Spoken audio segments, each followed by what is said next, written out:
Good morning, everyone. Welcome into Mornings with Loretta. And yes, I'm excited. And yes, I have a fabulous, fabulous guest today. This is her second time. I hope we're going to continue this thing because I absolutely adore her. You probably recognize her from so many other things, especially Porsha with Empire and Kitty and all those people on there. But this lady wears a lot of hats and she wears them well. But today we're talking about her new series, the second season of Never Ever Mess. Welcome to Rhonda Jones. Thank you for having me. You know me, I'm going to jump right in there because I'm so in love with the show and I have a ton of questions. But so I said you wear so many hats: rapper, actress, designer, chef, host. How you stay grounded and creative in all those spaces? That's the real question. Honestly, I think I always tell people there's a difference between being gifted and being talented. When you're gifted, it just oozes out of you, right? It's effortless because obviously it's a gift from God. When you're talented, I mean, yeah, you got to take classes. Yeah, you got to perfect your craft and things like that. But I think it just come naturally for me, just a God-given gift. You know what? I definitely agree that is a God-given gift because you make it look so easy and effortless. So let's go ahead and just jump into why we're really here. I just wanted people to know how awesome you are. So let's Thank talk you. season 2. Never ever miss. What surprised you the most this round? I think this season, I think a lot of people only came on the show for their own personal gain. They wanted their little 5 seconds of fame. So you're welcome. You're welcome. Oh, wow. And I hate that because that's not what the show was created to do. It really has this mission of connecting people, right? Building strong relationships. And so what's the biggest misconception? And it's probably the part of this problem that I just asked, the misconception about people in long-term distance love relationships and turning that into a real life relationship. What do you think? What's the secret? Long distance. So no. I prefer to do it the old school way where you go to a bar or you go to Starbucks. I drop a straw, the man pick it up, we lift it up together, and then we lock eyes, and then we live happily ever after. I don't do the long distance stuff. I do commend the people who do because that's a lot, right? It's a lot of commitment to be dedicated to somebody who is kind of like invisible.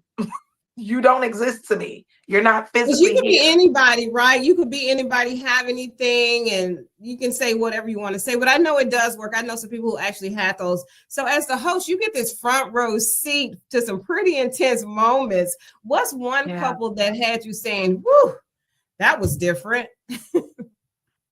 There is one. I don't want to give away too much. Okay. That was a young lady who, I don't know. She was just, I know she weaponized her religion a lot on the show.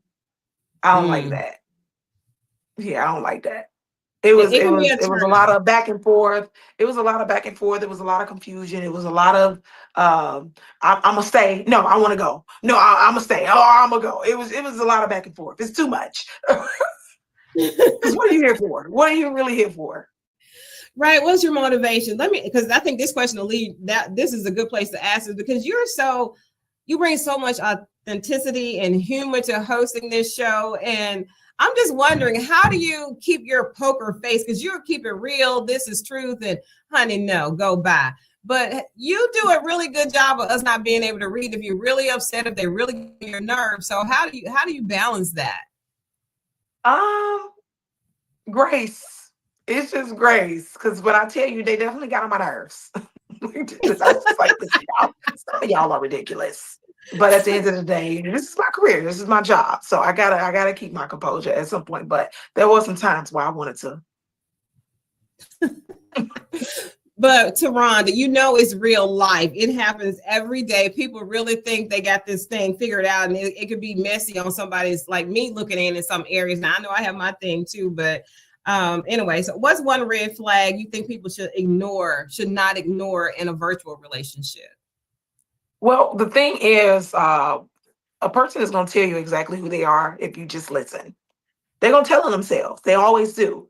But I think because I think it's oxytocin is a chemical that releases from us when we like somebody, and it's like a high. We get excited when we like somebody, so it's kind of hard to see the red flags because we're in delusional la la fantasy land about this person. We've already created a vision of who we want this person to be. We've already created in our mind that this person is perfect. So it's hard for us to listen, or it's hard for us to pay attention to the red flags when that person is going to tell you exactly who they are. You just got to listen. Wow. And that's the thing though. We give passes and excuses and grace where grace is not intended in those moments. But I get it. People want love. They don't want to be by themselves. They don't understand. We fixated on the thought of just having somebody. We're just so having fixated on the somebody, thought of just right? having somebody. Yeah. And this is for men no, too. I can do bad by myself. Yeah. I can do bad all by myself. Yes. And that's for men and women. I will never male bash. Men need to understand that too, because I know a lot of great guys with some women. I'm like, oh Lord, why? Why are you still? But it's not my business. I'm mind my business. Oh my goodness, time goes so fast when you're on here. We got to have a whole entire 30 minutes one day. Come on, we got to make it happen. So let me ask you this last question. Where and when can we find, I know on TV, when and what should we really look for this season? This season, you can expect a lot of twists, turns, roller coasters, obviously surprises. But there's also some happily ever after stories. So there's always a happy ending. You can watch it on this Friday, 7/8 Central PM, The Never Ever Mets. Well, you know where I'm going to be. I have an event in New Orleans. I'll be in New Orleans, but I'm not moving until I watch this new season kick off. It's going to be amazing. I know, because your energy is undeniable, lady. It's undeniable. Thank you. Well, thank you. You got to come back. We got to talk to the people that's talking to people so you can come back. I will. Wishing you nothing but the best and nothing but success. Have a good one. Thank you, sis. You have a good one on purpose. Amen. All right. Bye-bye. So she has to leave and I have to run too. But thank you so much for watching this segment of Mornings with Loretta. We do have some more stuff coming up. And tomorrow's show is going to be as delightful. You know it, because guess who's going to be in this seat on this side of the screen? Me. So I'm doing the driving. So every time I'm going to guarantee that you will get something. You'll laugh, you'll cry, you'll learn something. You'll be inspired, encouraged. And if nothing else, you're going to think positive. And you're going to help other people do the same. Dream big dreams. You know the spiel. Until the next time. Bye for now.